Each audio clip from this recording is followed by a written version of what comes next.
Ada dua orang yang sama-sama ingin kaya. Yang pertama, mengejar uang. Setiap momen diukur dari potensi penghasilannya. Setiap relasi dinilai dari manfaat finansialnya. Setiap keputusan didorong oleh satu pertanyaan. Berapa yang bisa aku dapat? Yang kedua, tidak mengejar uang. Dia mengejar sesuatu yang lain dan uang mengikutinya. Kedengarannya seperti kutipan poster motivasi. Tapi ada mekanisme nyata di balik pola ini. Mekanisme yang bisa dijelaskan secara psikologis, ekonomis, dan bahkan neurologis. Dan mekanisme itu bukan keberuntungan, bukan bakat, bukan warisan. Adalah yang paling konsisten memisahkan orang yang tampak selalu dikejar rezeki dari orang yang tampak selalu susah payah mengejar. Pertanyaannya bukan apakah ini nyata. Pertanyaannya adalah, kamu ada di sisi mana? Paradoks mengejar. Kita mulai dari sesuatu yang terasa kontraintuitif. Dalam ekonomi klasik, logikanya sederhana. Semakin keras kamu bekerja untuk mendapatkan uang, semakin banyak uang yang kamu dapat. Dan itu benar, sampai batas tertentu. Tapi ada fenomena yang konsisten ditemukan dalam penelitian tentang motivasi dan performa. Terlalu fokus pada hasil justru merusak kualitas proses yang menghasilkan hasil itu. Ini disebut choking under pressure dalam psikologi olahraga. Atlet yang terlalu memikirkan kemenangan justru lebih mudah membuat kesalahan. Pikiran yang sibuk dengan target tidak bisa sepenuhnya ada dalam eksekusi. Hal yang sama terjadi dalam karier dan bisnis. Orang yang terlalu fokus pada berapa yang akan mereka dapat dari setiap transaksi sering membuat keputusan jangka pendek yang merusak nilai jangka panjang mereka. Mereka menegosiasikan terlalu keras untuk kesepakatan kecil dan kehilangan kemitraan besar. Mereka mengambil pekerjaan bergaji tinggi yang tidak mengembangkan skill. Dan 10 tahun kemudian, nilai pasarnya tidak tumbuh. Mengejar uang terlalu keras membuat orang memilih emas hari ini dan melepaskan tambang emas 10 tahun ke depan. Apa yang sebenarnya menghasilkan? Kalau bukan mengejar uang secara langsung, lalu apa? Jawabannya konsisten di hampir semua penelitian tentang kesuksesan finansial jangka panjang. Nilai yang diberikan kepada orang lain. Ini bukan pernyataan spiritual, ini pernyataan ekonomi. Uang pada dasarnya adalah alat tukar untuk nilai yang dirasakan. Kamu mendapat uang ketika orang lain merasa apa yang kamu berikan, produk, jasa, pengetahuan, waktu, sepadan, atau melebihi apa yang mereka bayarkan. Artinya, semakin besar nilai yang bisa kamu ciptakan untuk orang lain, semakin besar potensi uang yang mengalir kepadamu. Tapi, inilah ironinya. Untuk menciptakan nilai yang besar bagi orang lain, kamu harus benar-benar fokus pada mereka. Bukan pada berapa yang akan kamu dapat dari mereka. Bisnis yang benar-benar memahami apa yang pelanggannya butuhkan dan memberikannya dengan tulus, menghasilkan lebih banyak dari bisnis yang hanya memikirkan margin. Karyawan yang benar-benar fokus pada memberikan hasil terbaik, bukan pada kapan naik gaji, hampir selalu mendapatkan kompensasi yang lebih baik dalam jangka panjang. Mekanisme pertama, reputasi yang tidak bisa dibeli. Ada aset yang tidak ada di neraca keuangan manapun, tapi yang nilai ekonomisnya lebih besar dari banyak aset yang terlihat. Reputasi. Reputasi adalah janji yang tersebar tanpa kamu harus mengucapkannya. Ketika orang mendengar namamu, ada ekspektasi yang sudah terbentuk tentang kualitasmu, kehandalanmu, cara kamu memperlakukan orang. Dan reputasi yang kuat adalah mesin penghasil rezeki yang bekerja bahkan ketika kamu sedang tidur. Klien baru datang karena referral dari yang lama. Peluang kerja datang sebelum kamu sempat mencarinya. Pintu terbuka karena seseorang sudah merekomendasikanmu sebelum pertemuan pertama. Tapi reputasi tidak bisa dibangun dengan fokus pada uang. Ia dibangun dengan konsistensi dalam memberikan nilai. Bahkan ketika tidak ada yang menguntungkan secara langsung dari tindakan itu. Orang yang mengejar uang secara terbuka seringkali merusak reputasinya tanpa sadar. Negosiasi yang terlalu agresif, komitmen yang tidak ditepati karena ada tawaran lebih menguntungkan. Pelayanan yang menurun setelah deal ditandatangani. Setiap tindakan itu meninggalkan jejak, dan jejak negatif dalam reputasi jauh lebih mahal dari keuntungan jangka pendek yang diperolehnya. Mekanisme kedua, modal sosial yang berbunga. Ada konsep dalam sosiologi ekonomi yang disebut social capital. Modal sosial berbeda dari modal finansial yang kamu simpan di bank.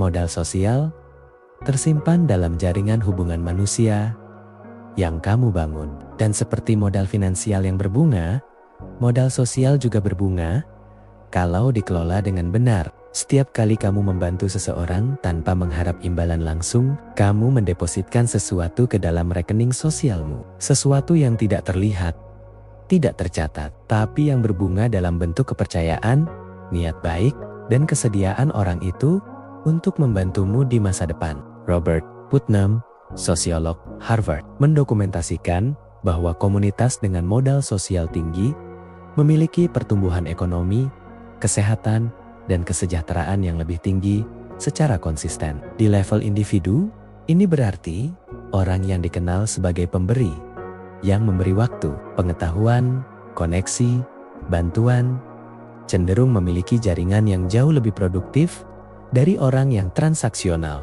Dan jaringan yang produktif adalah sumber peluang yang tidak ada habisnya. Adam Grant, Profesor Wharton, menyebutnya dalam penelitiannya. Givers, orang yang memberi dalam jangka panjang secara rata-rata mencapai hasil finansial tertinggi dibanding takers atau matchers. Bukan karena mereka naif, tapi karena jaringan yang mereka bangun menghasilkan aliran peluang yang tidak bisa dibeli. Mekanisme ketiga, ketenangan yang menghasilkan keputusan lebih baik.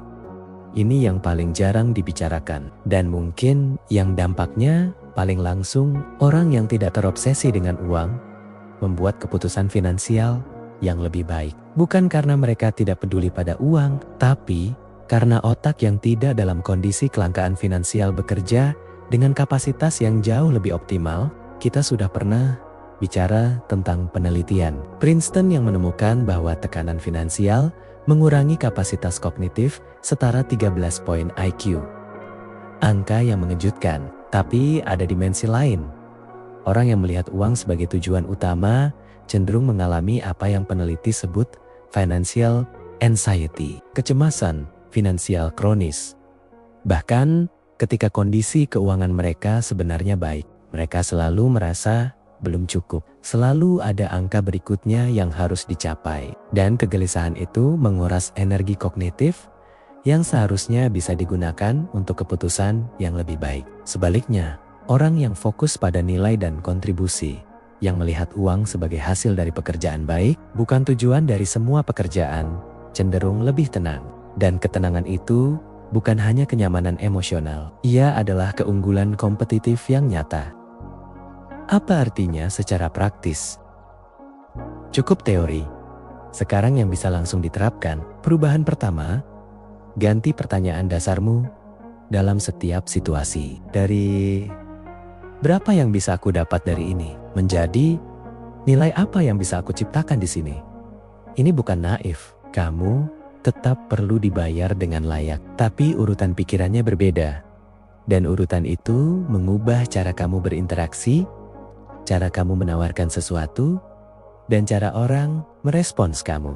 Orang yang masuk ke negosiasi dengan mentalitas nilai apa yang bisa aku ciptakan untuk pihak lain juga, hampir selalu keluar dengan kesepakatan yang lebih baik dari orang yang masuk dengan mentalitas sebanyak mungkin untukku. Perubahan kedua, investasi pada keahlian, bukan hanya pada penghasilan. Orang yang mengejar uang sering memilih pekerjaan bergaji paling tinggi sekarang, tapi yang tidak mengembangkan mereka. 5 tahun kemudian, nilai pasar mereka stagnan. Perubahan ketiga, bangun kebiasaan memberi sebelum menerima. Bukan dalam skala besar yang tidak terjangkau, tapi dalam kebiasaan kecil sehari-hari. Bagikan pengetahuan tanpa pamrih, bantu koneksi tanpa mengharap timbal balik langsung. Berikan lebih dari yang diharapkan dalam setiap transaksi kecil. Masing-masing terasa tidak signifikan, tapi akumulasinya membangun reputasi dan modal sosial yang dalam 5-10 tahun menjadi sumber peluang yang tidak ternilai. Ironi terbesar. Ada ironi yang sangat menarik dalam semua ini. Orang yang paling gigih mengejar uang seringkali tidak pernah benar-benar merasa cukup punya uang. Dan orang yang tidak mengejar uang secara obsesif, yang fokus pada nilai, kontribusi, dan hubungan, seringkali merasa lebih sejahtera secara finansial, meskipun aset mereka mungkin tidak selalu lebih besar. Penelitian dari Princeton University yang dilakukan oleh Daniel Kahneman menemukan bahwa di atas pendapatan sekitar 5.000 per tahun, angka yang sekarang mungkin lebih tinggi dengan inflasi, tapi prinsipnya sama.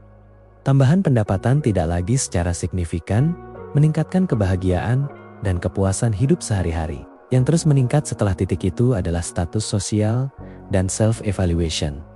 Cara orang menilai posisi mereka dibanding orang lain. Artinya, banyak orang yang mengejar uang setelah kebutuhan dasarnya terpenuhi. Tidak mengejar kebahagiaan, mereka mengejar posisi relatif. Dan posisi relatif adalah perlombaan yang tidak pernah selesai. Karena selalu ada yang di atasmu. Orang yang memahami ini dan yang mengalihkan energi dari mengejar posisi relatif ke menciptakan nilai nyata, tidak hanya lebih damai, mereka juga lebih produktif, lebih kreatif, dan ironisnya, seringkali lebih kaya. Penutup, berhenti mengejar uang. Bukan berarti tidak perlu uang, bukan berarti tidak perlu strategi keuangan, bukan berarti pasif dan menunggu rezeki jatuh dari langit. Tapi berarti ubah apa yang kamu kejar. Kejar nilai yang bisa kamu ciptakan. Kejar keahlian yang terus tumbuh. Kejar reputasi yang dibangun dari konsistensi. Kejar hubungan yang dirawat dengan tulus. Dan biarkan uang menjadi apa yang seharusnya ia jadi. Konsekuensi dari nilai yang kamu berikan kepada dunia. Bukan tujuan yang menentukan setiap langkahmu. Ada mekanisme nyata di balik ini. Reputasi yang bekerja tanpa kamu hadir, modal sosial yang berbunga dari kebiasaan memberi, keputusan yang lebih baik dari pikiran yang tidak dalam cengkeraman kecemasan finansial. Semua ini bisa dibangun, bukan dengan satu keputusan besar, tapi dengan pergeseran cara pandang yang dimulai dari satu pertanyaan yang berbeda.